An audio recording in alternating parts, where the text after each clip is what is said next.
Hi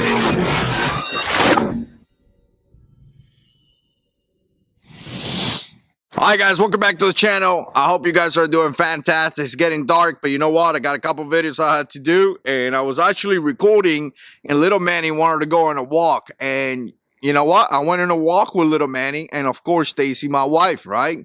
That's what's really important in life. But I wanted to do this video before it gets really dark. I'm going to show you this, and I'm going to tell you something. This one is pretty crazy because you never know. Really, you never know. And I know a lot of us right here, we always talk about always being prepared, always being ready for the fight. But the reality is that we're not. You know, we tend to be as much as we can, but we're not, because it could happen at any time. You got to remember that the bad guy has an advantage in you. He's targeting you. He's going to decide when the confrontation is going to start.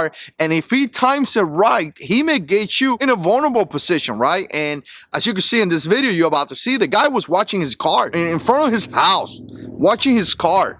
I was just recently watching my motorcycle in front of my door, you know, like right there with my kid. You know, we're spraying the bike, we're using this thing, cleaning it up, right? And you never expect that to happen, right? And even if you're armed, which I would say one of the most important things is to always be armed, right?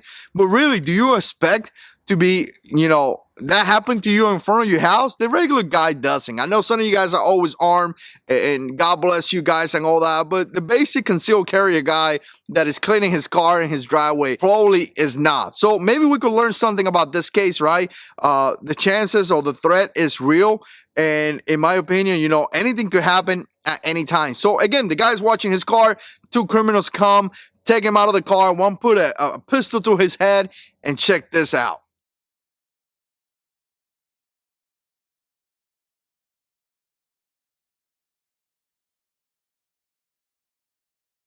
Alright, so what do you guys think? Put comments down below. Let me know what you think. But I'm going to tell you, first of all, one thing that I will tell you.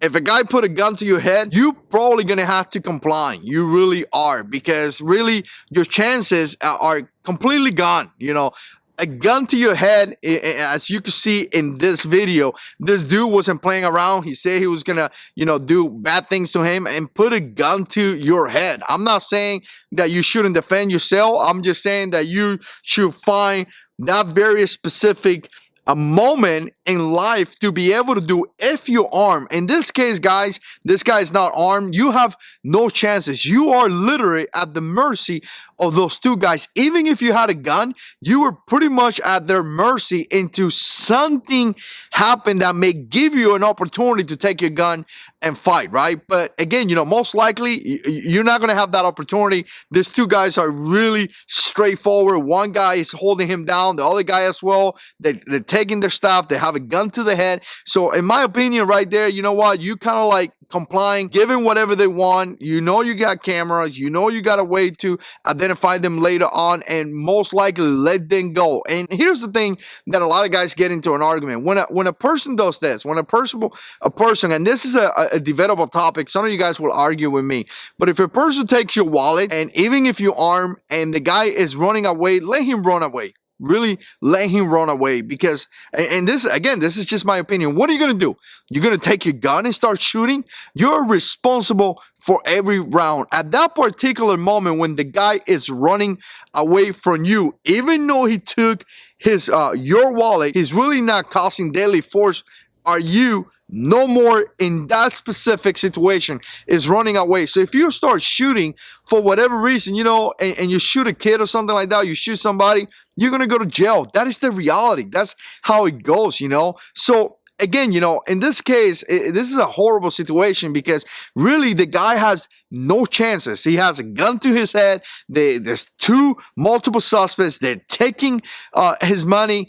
To me, the best thing he could do is comply and hopefully pray the good Lord they're going to leave him alone. They want his stuff. What they want is what he has. So give him to them and let them run away. Now, I want to make one last point here, and I said this in the past because as you see the video, I'm going to link it down below for you guys to check it out. I kind of feel like this guy was target, and the reason why is that they took his wallet and they took some stuff that he was wearing that it was about, you know, $10,000. So again, according to the news, they took about $10,000. So again, to me, I kind of feel like he was targeted. I kind of feel like there was some kind of surveillance, there was some kind of reconnaissance about this. Like the bad guys knew that the dude had a wallet, and the bad guys knew that the dude have, you know, stuff that cost up to $10,000, because obviously they went there and they took it away from him. So here's the thing. I know a lot of times we want to be all bling bling and be all like fancy and wear all this cool stuff, but just understand one thing: when you do that, you become a possible target.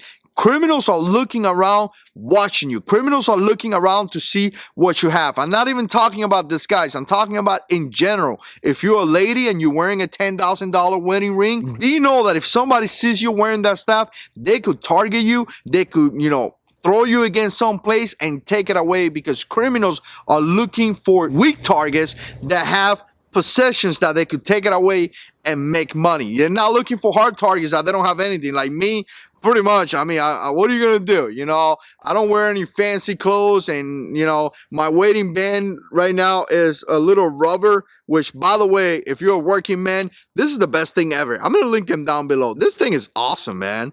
Look at this. This thing is just so awesome. I love this thing, you know. I got a really nice one that Stacy got me, but she got me this for work, and I'm gonna tell you, you know, especially after I gained weight, it looked like my ring was gonna pop out on my finger.